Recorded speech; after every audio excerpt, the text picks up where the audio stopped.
بسم اللہ الرحمن الرحیم۔ اس ویڈیو میں ہم شملہ کانفرنس کے انعقاد اور اس میں پیش کیے گئے لارڈ ویول کے پلان کے بارے میں پڑھیں گے۔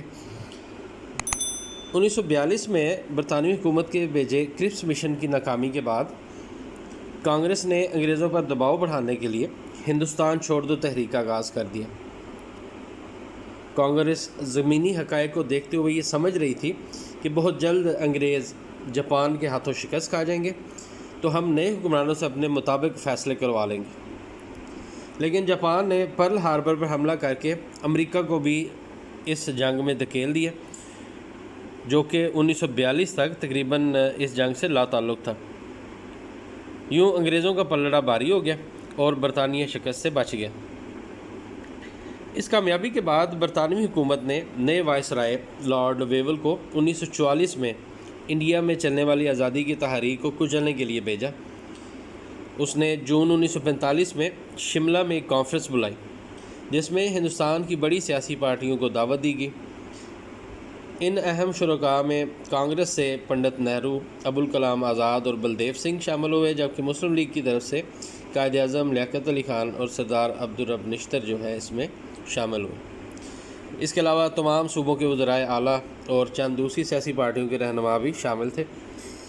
لارڈ ویول نے ان کے سامنے کچھ تجاویز رکھی، جن میں تھا کہ مستقبل کا دستور برصغیر کی تمام سیاسی طاقتوں یا پارٹیوں کی مرضی سے بنایا جائے گا، گورنر جنرل کی کونسل بنائی جائے گی جس میں 5 مسلم اور 6 ہندو ارکان ہوں گے۔ کمانڈر ان چیف کے علاوہ تمام ارکان کا تعلق برصغیر سے ہوگا۔ ارکان کا چناؤ گورنر جنرل خود کرے گا۔ مرکز میں انتظامی کونسل کے بعد صوبوں میں بھی انتظامی کونسلیں قائم کی جائیں گی۔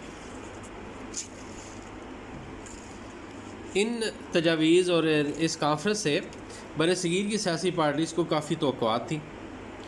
کانگریس کا خیال تھا کہ اکثریتی جماعت ہونے کے باعث اقتدار اسے مل جائے گا، اور دوسرا یہ کہ اسے مذاکرات سے پہلے یہ واضح کر دیا تھا کہ وہ تقسیم کے کسی بھی فارمولے کو نہیں مانیں گے۔ مذاکرات کا آغاز ہوا، حکومت سازی کے مختلف پہلوؤں پر بات چیت ہوئی، لیکن جب 5 مسلمان رہنماؤں کے ناموں کی باری آئی تو کانگریس نے ابوالکلام آزاد کا نام ان میں شامل کرنے کا کہا، جبکہ قائد اعظم نے اس پر اعتراض کرتے ہوئے کہا کہ 5 نام مسلم لیگ تجویز کرے گی، کیونکہ قائد اعظم کا موقف تھا کہ مسلم لیگ ہی برصغیر کے مسلمانوں کی نمائندہ جماعت ہے۔ لارڈ ویول نے یونینسٹ پارٹی کے سربراہ ملک خضر حیات کا نام بھی تجویز کیا، لیکن قائد اعظم اپنی بات پر ڈٹے رہے۔ یوں یہ مذاکرات بھی تینوں فریقین کے متفق نہ ہونے کے باعث کسی نتیجے کے بغیر ختم ہو گئے۔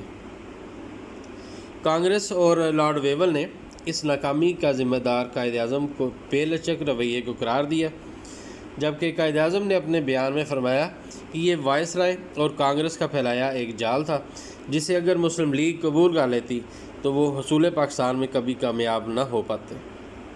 بظاہر قائد اعظم کے رویے نے مذاکرات ناکام کر دیے اور برصغیر میں حکومت سازی بھی تعطل کا شکار ہو گئی، مگر آنے والے چند سالوں نے ثابت کر دیا کہ قائد اعظم کے اس فیصلے نے منزل کو قریب کر دیا تھا۔